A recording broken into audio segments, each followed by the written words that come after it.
Hello, I'm back to school and welcome to Back to School Night. If you need a YouTube translation, there is one available. Please follow the directions on this page. Tonight we'll be talking about History 6. A little bit about me. My name is Marnie Jackson. This is my second year here at Glasgow Middle School, but it's my 11th year teaching in Fairfax County. I graduated from Marymount University with a BA in sociology and then went on to go to the George Washington University to get my master's in education. Previously, I taught at Haycock Elementary and Bailey's Elementary, and before that, I was a preschool teacher for a few years. I'm originally from St. Louis, Missouri, by way of Sydney, Australia. I lived there until I was about 9 years old, so I have dual citizenship. I have one daughter and one dog, and I enjoy traveling, camping, and spending time with friends and families, all things I hopefully get a chance to do again soon.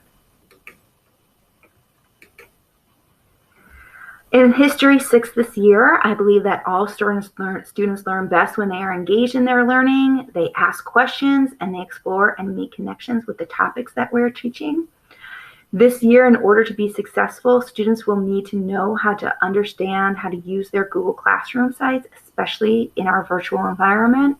They'll have to be able to find their Blackboard Collaborative Ultra class links and attend every class and participate. And of course, I always want them to be able to try their best. This year in History 6, we'll be starting with our unit in geography and go all the way through U.S. history to the end of the Civil War, where we end with Reconstruction. This year, your students will have a lot of different ways to show their understanding. The first will be formative assessments. These are usually in the form of classwork to see what they are learning so far. Then they'll also have quizzes and tests so that I can see what they've learned throughout the unit. And then there will be those Monday asynchronous lessons, and those lessons will be considered homework assignments. There are lots of different ways that as a teacher I can support you and your students.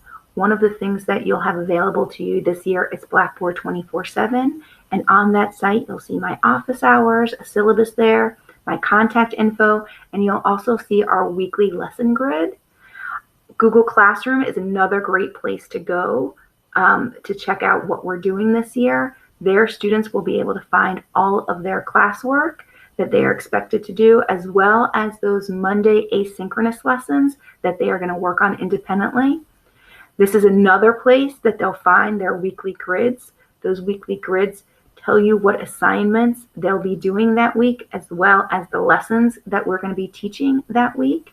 And then you can always contact me via email if you have questions or concerns at either mljackson3@fcps.edu or mljackson3@fcpsschools.net through the student Gmail accounts. Supporting your child is going to be very important this year as we are in our virtual classrooms. Some good questions to ask are, what are you learning in class? And to ask your student to show you their weekly grid. Again, those grids show you what we're going to be learning each week, as well as the assignments that go along with each of those lessons that your student should be completing. To find out what their homework is, you could ask, what assignments do you have to do? What do you need to complete them? And let's look at your grid together. Supplies this year, students will need pencils and pens. They'll need some paper in a binder or in a notebook. They'll need their Glasgow Middle School agenda and their computer. If you have not had a chance yet to pick up any of these supplies from Glasgow Middle School, please call the school and make an appointment to come in and pick up those supplies. We are looking forward to a great year ahead, and I'm looking forward to getting to know you and your students better this year.